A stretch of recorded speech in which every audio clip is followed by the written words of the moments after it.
ये कहानी उत्तर पूर्व भारत की पहाड़ियों और घने जंगलों के बीच बसी एक प्राचीन लोक कथा पर आधारित है। इसे 7 बहनों और जादुई कुंड के नाम से जाना जाता है।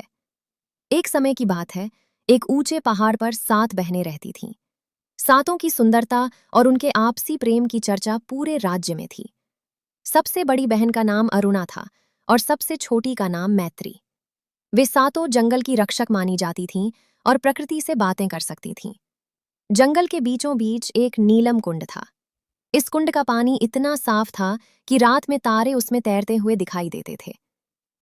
एक बार राज्य में भयंकर सूखा पड़ा। नदियां सूख गईं और जानवर प्यास से मरने लगे। 7 बहनों ने तय किया कि वे नीलम कुंड से प्रार्थना करेंगी। जब वे वहां पहुंची तो उन्होंने देखा कि कुंड का पानी काला पड़ चुका था। मैत्री, जो सबसे छोटी थी, ने जैसे ही पानी को छुआ, उसे एक गूंज सुनाई दी। जब तक 7 शुद्ध हृदय एक साथ बलिदान की मुद्रा में नहीं आएंगे, ये धरती प्यासी रहेगी। 7 बहनों ने हार नहीं मानी। उन्होंने कुंड के चारों ओर घेरा बनाकर बैठना शुरू किया। अचानक एक रहस्यमयी आकृति प्रकट हुई। उसने कहा, इस कुंड की शक्ति को फिर से जगाने के लिए तुम सातों को अपनी सबसे प्रिय चीज का त्याग करना होगा। हर बहन की अपनी एक शक्ति थी, जिसे उन्होंने उस रहस्यमयी कुंड के लिए कुर्बान किया। नीलम कुंड के उस रहस्यमयी किनारे पर सातों बहनों का दान केवल भौतिक वस्तुओं का नहीं था, बल्कि उनकी आत्मा के सबसे प्रिय अंशों का था। कुंड के रक्षक ने एक एक करके उनसे वो सब मांगा जिसे वे अपनी पहचान मानती थीं। 1. अरुणा, सबसे बड़ी, वाणी और नेतृत्व का दान।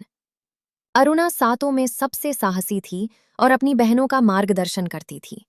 उसकी आवाज में एक अजीब सी शक्ति थी जो सबको जोड़ कर रखती थी। उसने अपनी वाणिज आवाज दान कर दी।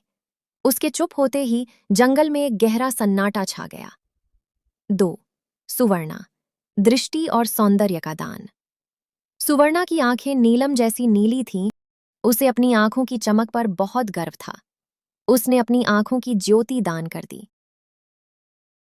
धरा, धरा का शरीर धरती की तरह कोमल था।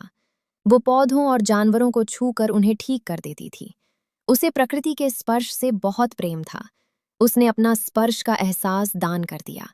उसके शरीर की संवेदना खत्म हो गई। वो पत्थर की तरह शांत हो गई। रागिनी, रागिनी को पक्षियों का चहचहाना और बहती हवा का संगीत सुनना सबसे प्रिय था। वो धुनों में ही जीती थी। उसने अपनी प्रकृति को सुनने की शक्ति दान कर दी। उसके लिए दुनिया हमेशा के लिए शांत हो गई। 5.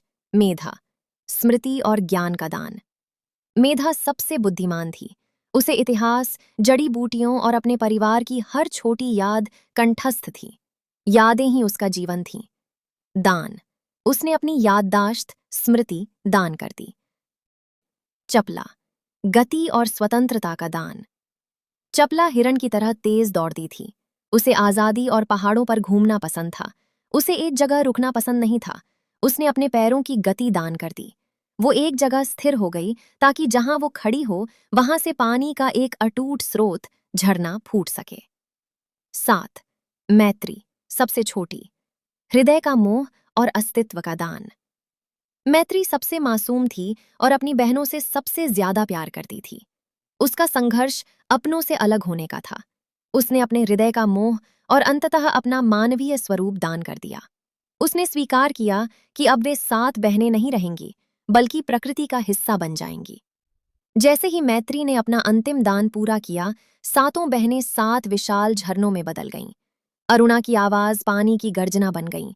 सुवर्णा की सुंदरता पानी की सफेदी बन गई। मेधा की स्मृतियां गहरे कुंड में समा गईं। आज भी वो कुंड रहस्यमयी है। पूर्णिमा की रात को अगर कोई शांत मन से उस कुंड के पास जाए तो उसे उन 7 बहनों के हंसने और गाने की आवाजें सुनाई देती हैं।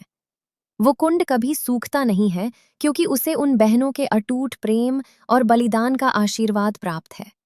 ये कहानी हमें सिखाती है कि निस्वार्थ सेवा और एकता में इतनी शक्ति होती है कि वो प्रकृति के नियमों को भी बदल सकती है।